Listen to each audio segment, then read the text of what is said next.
Hear the latest from Harris County Judge Lina Hidalgo on the aftermath of Hurricane Beryl. It's her first news conference since Beryl blew through yesterday. Let's listen in. Sloan, Emergency Management Coordinator. We all lived through this morning. We saw how scary it was. Thankfully, on the sides of storm surge and flooding from the rain and flooding from the channels and bayous, things turned out a little bit better than we expected. In terms of the wind damage, it's a pretty bad situation, as you all know, when it comes to power. And so we're actively working on that. I know CenterPoint is, and for our part, making sure that there's the resources for the community as relates to that. We're still seeing, though, significant street flooding today, so it's still not safe for the rest of the day to leave to the extent that you can. We're asking folks to stay home or where they are. We are beginning our initial assessments right now, and once we have additional information, we'll let people know. So things are calming down. We are going to continue to see improvement as Beryl, as the center, continues to move away from us. We can't rule out some rain, but nothing like this morning. I did speak with my counterparts in the more affected communities where we saw the flood gauges get higher, and from what we have so far from communications with other jurisdictions, it's a similar story. Perhaps a few homes flooded, just an inch, a couple of inches of water, but really it was a very limited number, and a lot of trees down, people without power. Same with our neighboring counties. The bayous that are up, whether it be Brays, White Oak, Buffalo, are really high. They're going to keep going down in the next few hours. They drain pretty quickly. In terms of Addicks and Barker, they seem fine. I'll let Jeff add anything afterwards if there's any additional news. But the Army Corps has given us an update. We've been in touch with them. They're releasing water into Buffalo Bayou just because we are in hurricane season, and let's hope not, but certainly it's possible we could have another heavy rain, and we want to make sure there's enough room in there, but it's not causing any kind of additional flooding or anything like that that could impact structures.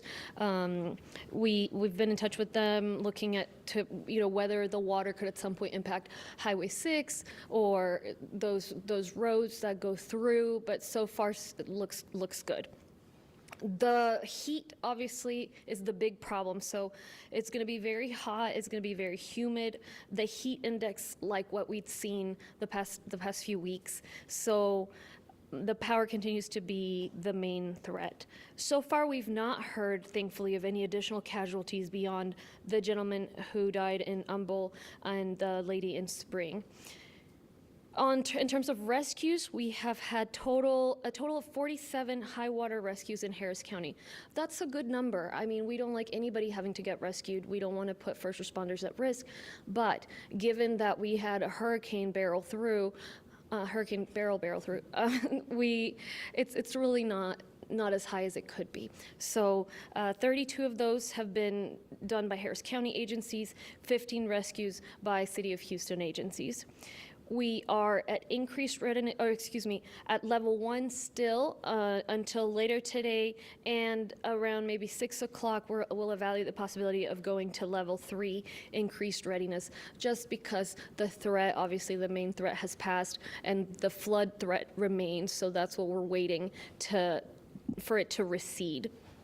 Closures in Harris County, same as yesterday. Tax office is closed, courts are closed, clerk's office is closed. We'll have folks work from home.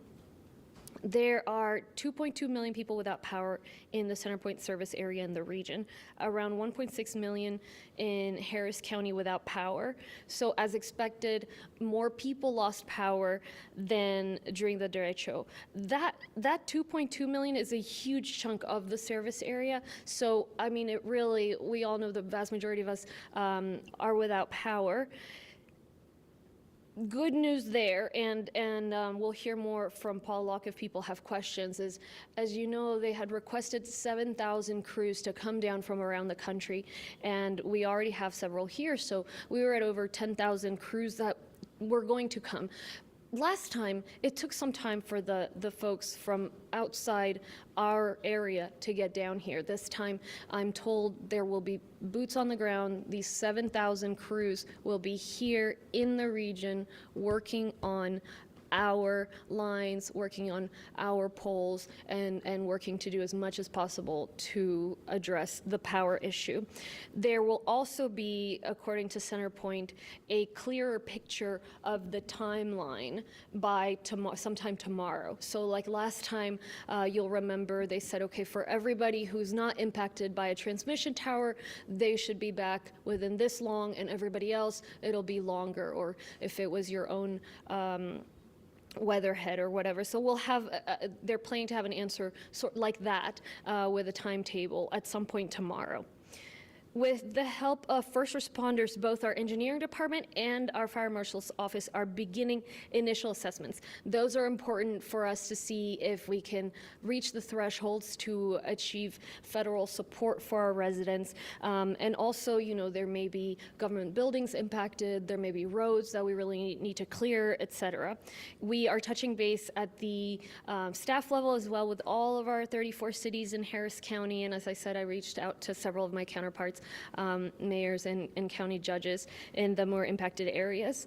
First responders are reporting decreases in rescue calls, so that again mirrors the fact that the water is receding. State assets are here. Task forces from the state are here for water rescues. And on the sheltering side, we're actively working to set up shelters. It's going to take a little bit of time. We don't want them open today because we don't want people driving. But as soon as we can do the health evaluation of the shelter, we can make sure there's space for pets, we will inform the public about where they are. I know that there are a lot of medically fragile people in our community, whether it be a health reason or age or whatever it is. And I want to make sure that those who depend on power for their physical well-being more than just the comfort, that they know they can receive help. So if you are medically fragile, dependent on power, if you're on the steer list, you will be receiving calls. The teams are working very hard to call through the list where folks have pre-registered and informed that they are medically fragile. So for example, we'll call if we hear that you have an issue with oxygen. We'll figure out a way to get you some. We'll figure out a way to do a wellness check. If you're not registered with the steer program, we ask that you call 211. If you call 211, you get a whole roster of nonprofit organizations, including the Red Cross, our community services department, that can help you access similar resources. And then once we have shelters, those who want to come will be more than welcome, and we'll be able to support that too. What people need to do, we're not out of the woods yet. I know it's night and day with how it is right now compared to what we had earlier this morning. But we do ask that you stay where you are for the rest of the day, unless you really have to go out. I mean, you can go nearby and check on a neighbor, but that's about it, and here's why. There are a lot of hazards out there. There's debris, there's water. Sometimes you won't know until you turn that there's high water that you now can't back away from. We've all been seeing those cars drive into high water, so don't be one of them. Don't put yourself at risk. Later on tonight, the water will recede further, which is good news, but perhaps some of you have already seen in the news, you know, the cables dangling from the lampposts, a lot of lights out, a lot of stoplights are out. If you see a stoplight that is out, treat it as a four-way stop. But so at night, it'll be even harder to see the hazards. And so let's just wait until tomorrow. Doing a damage assessment on your own property is one thing. Driving around unnecessarily, we really ask that you avoid it. So as we move through the next few days, the biggest threat, ground hazards and lack of power. And as people begin to recover, we always want to share our price gouging hotline. So if you work with an individual or an entity that you believe is trying to take advantage of this disaster, please report them so that it doesn't happen to somebody else. The way to report them is to visit readyharris.org or to call 346-354-7459. 346-354-7459.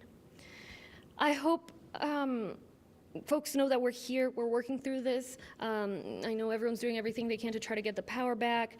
On the sheltering side, I do think we need to count our blessings right now in terms of the limited impact from the storm surge, from the flooding. We'll be supporting as best we can those that had flooding in their homes. Right now, we don't know exactly who that is. And for everybody else, let's just try to test our patience there with the lack of power. For folks who don't have power, it's very uncomfortable. It's scary on some level, but we'll continue to get through it. And certainly, it was less terrible within the tragedy and within the difficulty than it could have been. Let me repeat in Spanish, and then I'll pass it on to Chief Christensen. Como saben, ya hemos pasado básicamente el huracán Beryl, tormenta tropical, bueno, fue cambiando.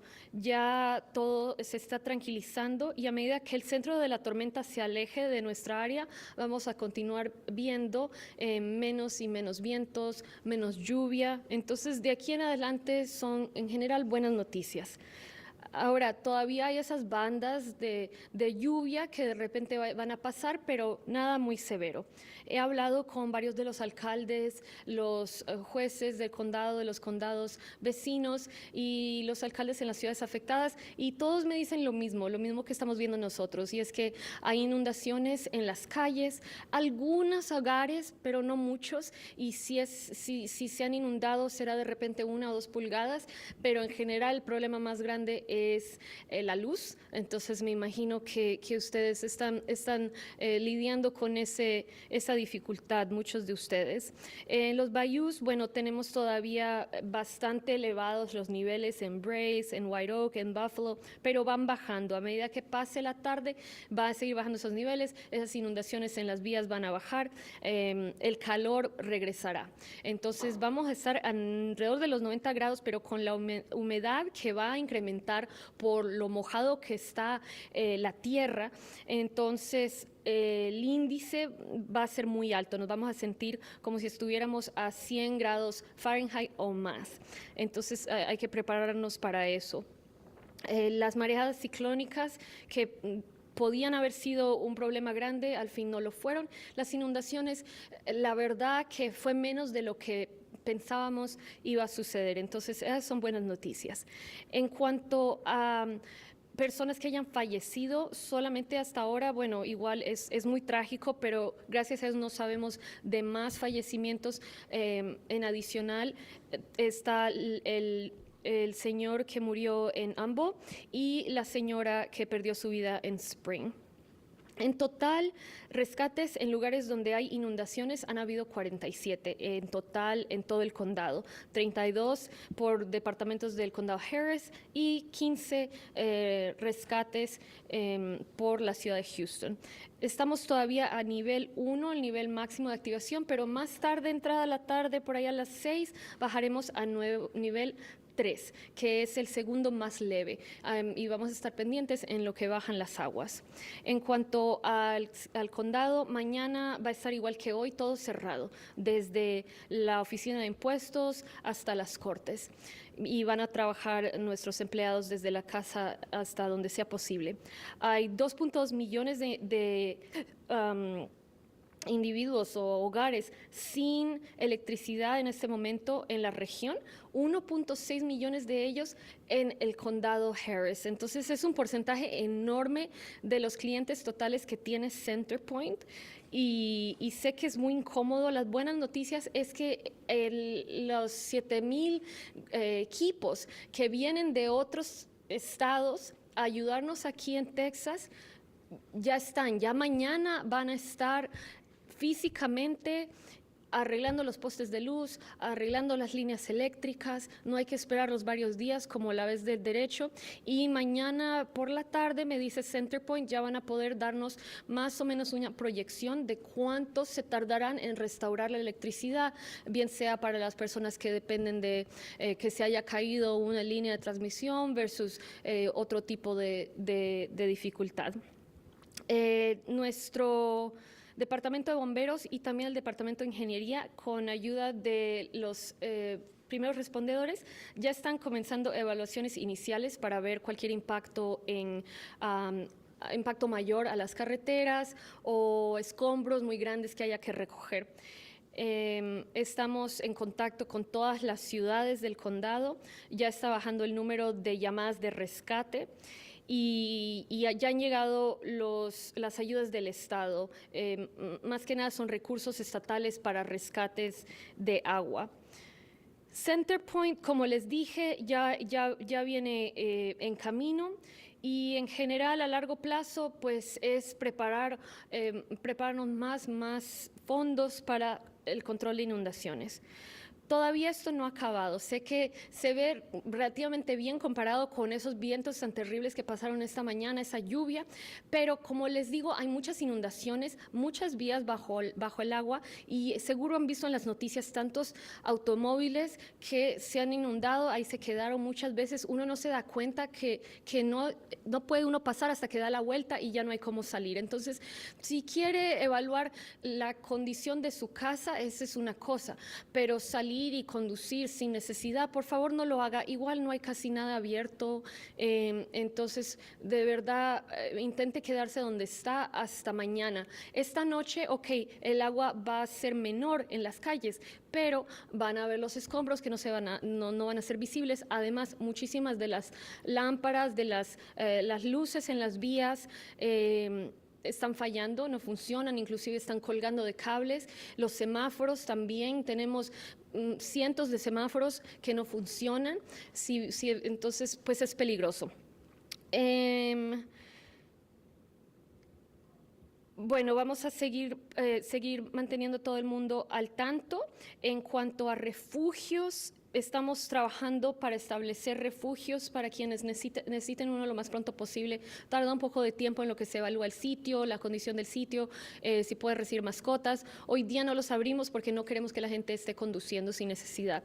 Entonces, lo más pronto posible, ojalá mañana.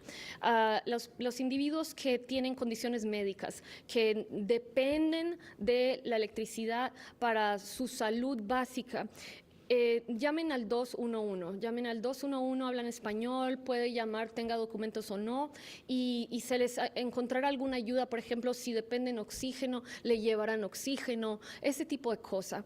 Igual, bueno, si tiene esos tipos de condiciones médicas, pero no quiere ir al refugio, denos una llamada. Las personas que se han registrado en la lista de STEER, ya las estamos llamando para ver qué necesitan.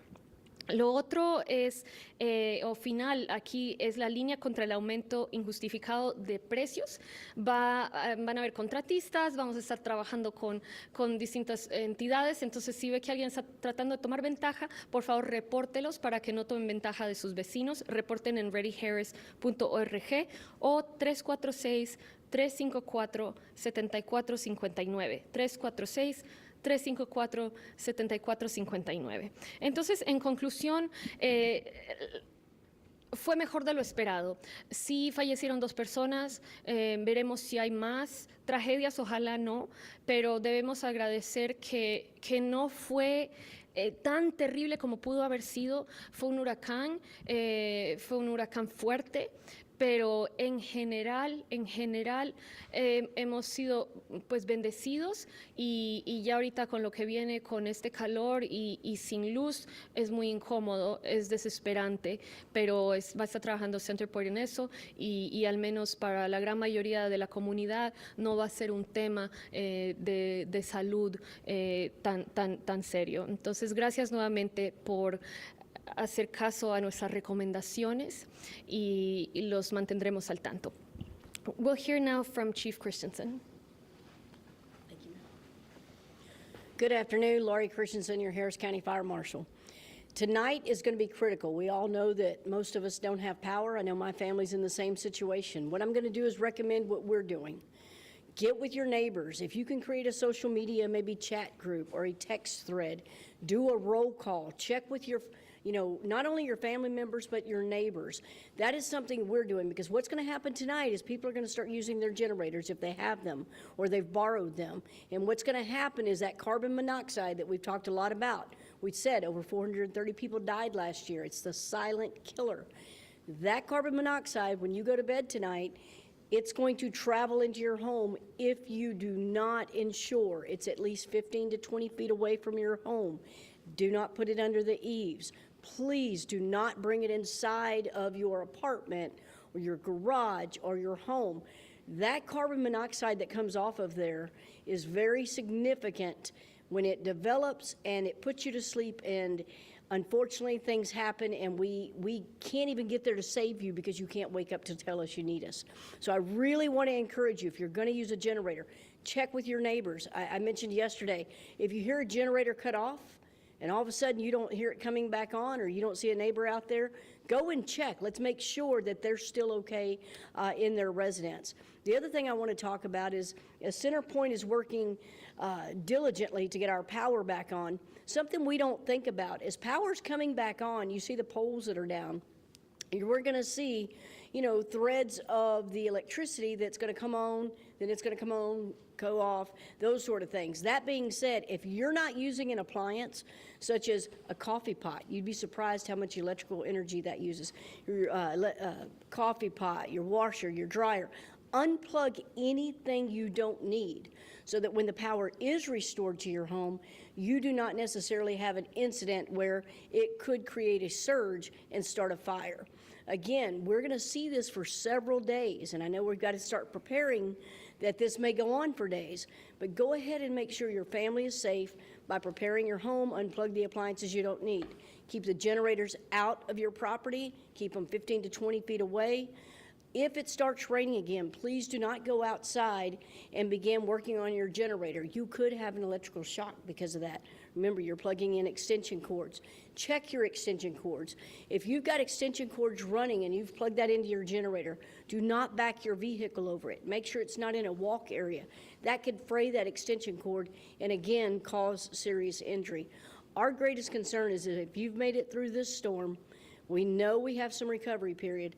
We want you to continue recovering, getting your family back together, getting your power back together, and getting your homes back together. We have first responders out. I was out today riding around. I see the lights. The judge is absolutely correct. If you could stay off the streets, please do. We're out there doing assessments, trying to ensure we clear the roadway so that first responders can get to you as quickly as possible through these streets with the trees. But I ask, please keep an eye on your neighbors, your friends. I know that a lot of you can't watch TV because that's one of the appliances you're going to unplug. But I can tell you, if you're like me, you're never going to let your cell phone go without power. So use your social media, use your contacts, do whatever it takes to stay in touch, and let's keep everybody safe. Thank you so much. Thank you. We'll take questions. Have you been given a timeline on power restoration? I made reference to it in both English and Spanish, but I just don't know. So the timeline, I'm told, is expected tomorrow, but let me wait and see if Mr. Locke has anything to add. We'll know, we'll have a better idea tomorrow. Excuse me, we'll have a better idea sometime tomorrow on the timeline restoration. And you've swollen available crews up past 10,000, or there'll be 10,000 workers here to restore? We've got 7,000 mutual assistance crews, and we've got over 3,000 CenterPoint employees out in the field working to restore power. And they're actively working right now? The mutual assistants are en route. Then they'll go through a safety training first thing tomorrow, and then they'll be boots on the ground working around the region. Judge, you made reference to high water rescues and the number being, it is what it is, but it's... We've been listening to county officials and Judge Lina Hidalgo with a storm aftermath update. The heat that will build is now a big concern. That's what we learned first off. Therefore, lack of power is the main threat. More people lost power than the derecho, says Judge Hidalgo. The vast majority of the county, she says, is without power, but there is help on the way. The county requested 10,000 crews. 7,000 power crews will be on the ready now. Also, CenterPoint will be quicker presenting a timeline for restoration. Judge Hidalgo says says by tomorrow, we're likely to have a better idea. There are shelter efforts underway also, especially for those medically fragile. Judge Hidalgo also updating us on some of our bayous and reservoirs. She shared flooding from bayous turned out better than expected. Bayous are high, but they're going to keep going down in the next few hours. So the Addicks and Barker reservoirs appear fine. The county has been in touch with the Army Corps. They're releasing water into Buffalo Bayou. That's not to cause any additional flooding. So good news there. The judge highlighted significant street flooding throughout the area, though, with a total of 47 high water rescues in Harris County, which she remarked was on the low side, all things considered. The Office of Emergency Management still operating at a level 1 for now. That could change later on into the evening. County offices, however, remain closed along with courts.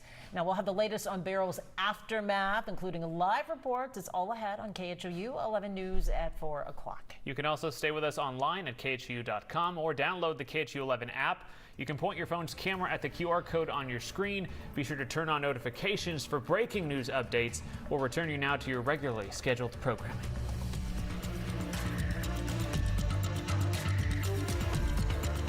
.org/Houston.